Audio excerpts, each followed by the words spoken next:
En 2017, Opel est racheté par PSA. Quelques années plus tard sort le premier modèle né sous la direction du groupe français, l'Opel Corsa.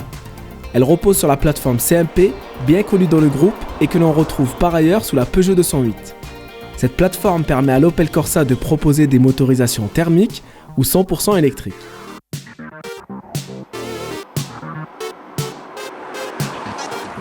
Pour cet essai, nous avons choisi la version thermique équipée d'un moteur essence de 130 chevaux. Notre Corsa d'essai est en finition GS Line, c'est la meilleure finition et c'est aussi celle qui a le style le plus dynamique. Il existe 4 niveaux de finition, Corsa, Édition, Élégance et GS Line. Si l'entrée de gamme débute à partir de 14 600 €, soit 900 € de moins que la Peugeot 208, elle fait l'impasse sur la climatisation manuelle et les vitres arrière électriques. Notre Corsa GS Line est bardée d'équipements. Elle a même quelques options comme la climatisation automatique à 350 €, le chargeur de smartphone par induction à 150 € et les vitres arrière surteintées à 200 €. Avec une longueur de 4,06 m, la Corsa a gagné quelques centimètres pour soigner son espace intérieur. Si sa largeur a peu évolué, sa hauteur a perdu 5 cm. Au final, le conducteur est assis un peu plus bas, et cela se remarque immédiatement dès lors que l'on s'installe à la place du conducteur. La position de conduite est idéale et l'ergonomie est plutôt bien pensée. L'écran central est orienté vers le conducteur et il s'est montré plutôt fluide. Hélas, l'écran du tableau de bord est petit et il n'occupe qu'une partie de l'espace qui lui est dédié. Enfin, si Opel a fait des efforts sur les finitions, on regrette les graphismes vieillissants du système multimédia et les palettes ainsi que les boutons du volant qui ne sont pas des plus agréables au toucher. Si l'empattement a grandi de 3 cm, l'accès aux places arrière est assez restreint. Les portes sont plus étroites et une fois installées sur la banquette, on note que la garde-toit et l'espace aux jambes sont corrects. Enfin, le coffre a un volume de chargement de 309 litres. C'est assez juste, mais il est dans la moyenne de la catégorie des citadines.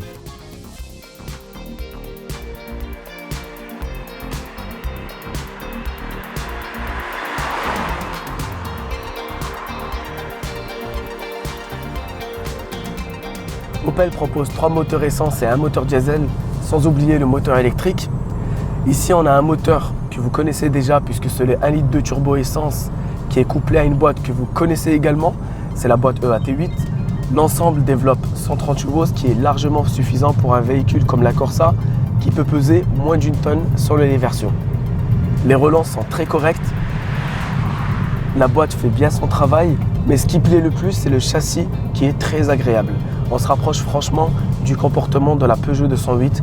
Il y a quand même quelques petits bémols comme le freinage que je trouve moins puissant et l'insonorisation que je trouve un peu moins bonne. Mis à part ça, c'est une voiture vraiment fun à conduire, dynamique, agile. Et on a même un sélecteur de mode de conduite qui permet de sélectionner le mode sport et pour avoir une boîte et un moteur plus à l'affût et un son artificiel qui est bien présent dans l'habitacle mais qui n'est pas envahissant et dérangeant. Sur le plan technologique, cette Corsa reçoit tous les équipements ou presque, comme les feux matriciels, le régulateur de vitesse adaptatif, l'assistant au maintien dans la voie, etc. à condition bien sûr d'aller piocher dans le catalogue des options. L'Opel Corsa est d'ores et déjà disponible à la commande. Les prix vont de 14 600 à 22 100 € pour la finition GS Line. Et pour avoir le privilège de rouler en électrique, comptez environ 30 650 €.